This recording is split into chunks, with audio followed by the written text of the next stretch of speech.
जय द्वारिकाधीश साथियों, मैं प्रशांत मिश्र आप सभी का पुनः एक बार स्वागत करता हूं अपने आज के इस वीडियो में। साथियों, आज मैं द्वारिकाधीश में आया हुआ हूं। मेरे पीछे आप द्वारिकाधीश का वो शिखर देख रहे होंगे, उस झंडे को देख रहे होंगे जो कि 52 गज का होता है।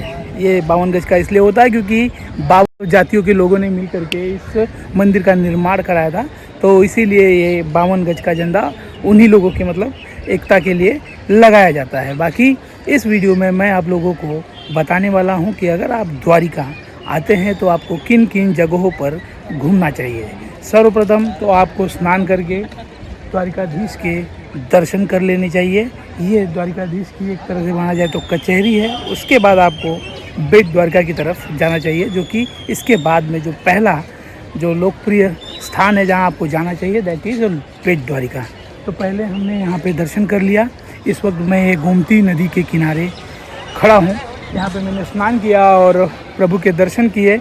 यहाँ जो दर्शन का जो टाइमिंग है वो कुछ इस प्रकार है कि सवेरे 6:30 बजे पट खुलते हैं और 8 बजे बंद हो जाते हैं। 1.5 घंटे का स्लॉट होता है। उसके बाद 8 बजे से 9:30 बजे तक बंद रहता है। फिर 9:30 बजे 9:30 बजे से फिर स्टार्ट होता है और आपका 1 बजे तक दर्शन होते हैं। फिर 1 से 5 फिर बंद हो जाता है और फिर शाम के टाइम में आपको 5 से 9:30 बजे के जो स्लॉट है उसके अंदर ही दर्शन मिल पाएंगे। बाकी यहाँ बहुत ही शानदार भीड़ रहती है, तो जब भी आएँ प्रभु के दर्शन करें। और इसके बाद आपको क्या क्या करना है मैं इस वीडियो में आगे बताता रहूँगा। तो चलिए इस वीडियो को स्टार्ट करते हैं। So let's get started. तो पहले हमने लिया ये दाल पकवान, जो कि यहाँ पे फ्लेवरियस नाश्ता है, देख रहे हैं इसको। बाकी यहाँ का भीड़ देखिए काफ़ी। तो साथियों, तो देखिए बाइक लेने का ये फ़ायदा होता है कि आप जहाँ चाहे वहाँ नाश्ता कर सकते हैं। इस द्वारिका में ये सोमनाथ ज्योति स्टॉल है, ये बहुत ही बेहतरीन चाय और बहुत ही बेहतरीन नाश्ता देता है। तो यही हमने नाश्ता किया और अब हम चल रहे हैं बेट द्वारका की ओर। तो चलते हैं बेट द्वारका और दिखाते हैं आपको कि बेट द्वारका की क्या आभा मंडल है। सो साथियों, तो हम लोग नाश्ता करके सीधे बेट द्वारका की तरफ निकल पड़े हैं अपनी इस बाइक से और इन नज़ारों का अवलोकन करते हुए। बहुत ही बेहतरीन नज़ारा है यहाँ पर। तो चलते हैं बेट द्वारका, आपको दिखाते हैं और वहाँ के आभा मंडल को आपको तो फाइनली हम पहुंच चुके हैं बेट द्वारिका। इस वक्त मैं बेट द्वारिका की तरफ जो नया ब्रिज बना है उस ब्रिज के ऊपर हूँ और यहाँ का नज़ारा लीजिए आप। बहुत ही बेहतरीन नज़ारा, बहुत ही सुंदर। वाह, क्या बात है। एकदम ठंडी ठंडी हवाएं हैं और अगल बगल में समुंदर है जो जैसे देखने पे आपको दिख रहा होगा। पहले ये ब्रिज नहीं था तो लोग यहाँ से नाव पकड़ करके उस पार जाते थे बेट द्वारका में, और अब ब्रिज बन गया है। तो देखिए हम बाइक से इसी ब्रिज के ऊपर चल रहे हैं और आपको इस ब्रिज का वर्चुअल अनुभव करा रहे हैं। आप लोगों को ये अनुभव कैसा लग रहा है ये हमारे कमेंट बॉक्स में अवश्य ही बताएं। बाकी ये नज़ारा दुर्लभ है, बहुत ही बेहतरीन नज़ारा। और यहाँ से सीलिंग चालू हो चुकी है, देखिए सीलिंग यहाँ से लगा हुआ है। ओहो, बेहतरीन नज़ारा। और ये देखिए समुंदर इस तरफ और समुंदर इस तरफ, दोनों तरफ समुंदर और बीच में से हम बेट द्वारका की ओर जा रहे हैं। बहुत ही बेहतरीन नज़ारा।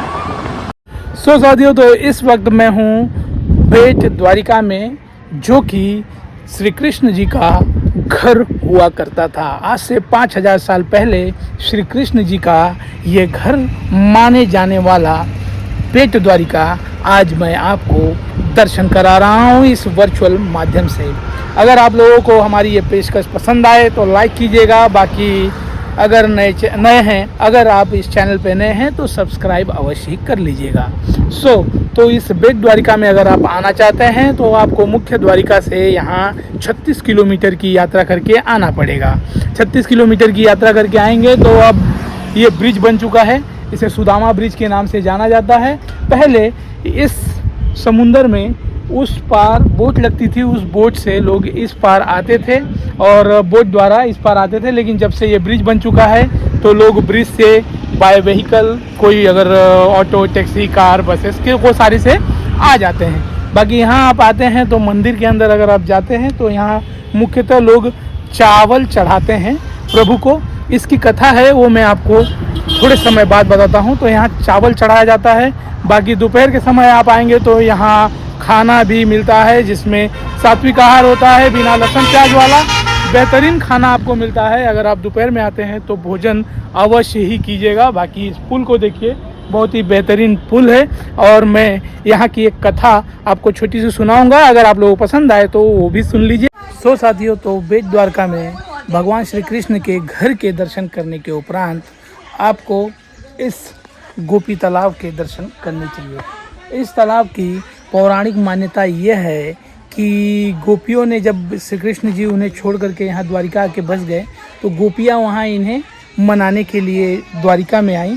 लेकिन कृष्ण वापस नहीं गए तो उनके वियोग में उन्होंने अपना इसी जगह पे अपना मतलब शरीर त्याग दिया और उसी मतलब उन्हीं के इससे ये पूरा यहाँ का जो इस तालाब की जो मिट्टी है वो पीली हुई है। तो यहाँ की मिट्टी यानी कि पीली चंदन लोग ले जाते हैं अपने घर पे प्रसाद स्वरूप में। तो यहाँ मतलब अगर आप द्वारिका में आते हैं तो ये एक दिव्य स्थान है जहाँ आपको दर्शन अवश्य करना चाहिए। तो यहाँ भी आइएगा और हो सके तो यहाँ से पीली चंदन, पीली मिट्टी अपने घर लेके जाइए, जो कि यहाँ का बड़ा ही पावन प्रसाद है। उसे अपने घर ले जाइएगा। बाकी ये जगह कैसी लगी वो कमेंट बॉक्स में बताइए। तो फिर हम मिलते हैं आपसे अगली जगह पे, जो कि होने वाला है नागेश्वर।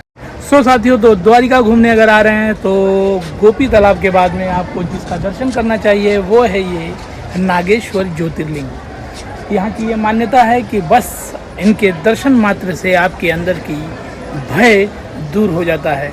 यहाँ शिव जी नाग स्वरूप में और पार्वती जी नागिन स्वरूप में रहती हैं। तो यहाँ पर नाग नागिन का जोड़ा चढ़ाना ये यहाँ की प्रचलन में है। तो लोग यहाँ आते हैं अपना मन्नत मांग के, और अगर उनकी मन्नत पूरी होती है तो यहाँ पे नाग नागिन का जोड़ा चढ़ाते हैं। चलिए दर्शन करते हैं और उसके बाद मिलते हैं आपको अगले लोकेशन पर, जो कि रहने वाला है शिवपुरी बीच। सो साथियों, तो बेट द्वारका, गोपी तालाब और नागेश्वर महाराज के दर्शन करने के बाद यहाँ का पूरा मतलब एक तरह से धूप में आप जल चुके होंगे। तो धूप में जलने के बाद उसे ठंडी लेने के लिए आप यहाँ पर आ जाएंगे, जो कि शिवराजपुर बीच है। इसे ब्लू फ्लैग मिला हुआ है, मीन्स दैट कि पूरी तरह से एकदम साफ़ सुथरा बीच है ये। यहाँ आप वाटर स्पोर्ट्स एक्टिविटीज़ कर सकते हैं। बहुत ही नॉमिनल चार्जेस 200 रुपये लगते हैं। ये ऑक्टोपस राइड कर सकते हैं आप, क्रोकोडाइल राइड कर सकते हैं, इस स्पीड बोट पे जा सकते हैं। मीन्स दैट की सारी एक्टिविटीज़ आप नॉमिनल रेट्स पे कर सकते हैं। समुद्र का पानी आ रहा है और यहाँ पे आप नहा भी सकते हैं।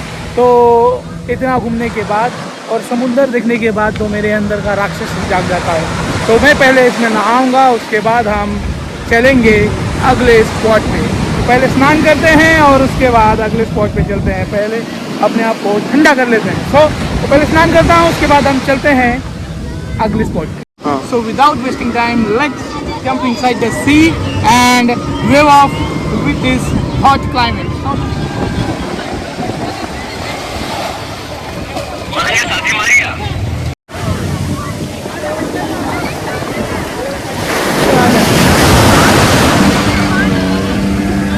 सो साथियों, तो समुंदर में नहाने के बाद आपको माँ रुक्मिणी जी के मंदिर के दर्शन करने चाहिए। ये लक्ष्मी स्वरूपा है। ये मंदिर 5000 साल पुराना मंदिर है। इसकी जो एक एक बारीकी अगर आप देखेंगे, नक्काशी देखेंगे, आप देखिए हाथी कैसे बने हुए हैं, ये नीचे से ऊपर तक की इसकी नक्काशी देखेंगे तो आपको ये पता चलेगा कि 5000 साल पहले भी हमारे पूर्वज कितने बड़े आर्टिस्ट थे और उनका आर्किटेक्चर में कितना बारीक ज्ञान था।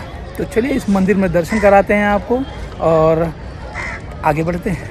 सो एट लास्ट माता जी के दर्शन के उपरांत आपको इस सनसेट पॉइंट पे आ जाइए। यहाँ आपके 2-4 घंटे बहुत ही क्रीम की तरह गुजर जाएंगे, आपको पता भी नहीं चलेगा। यहाँ पे एक शिवलिंग है, वो मैं आपको दिखाता हूँ, वहाँ मूर्ति है वो भी दिखाता हूँ। बाकी सनसेट हो रहा है और अब मैं आप लोगों को आगे चल के दिखा देता हूँ।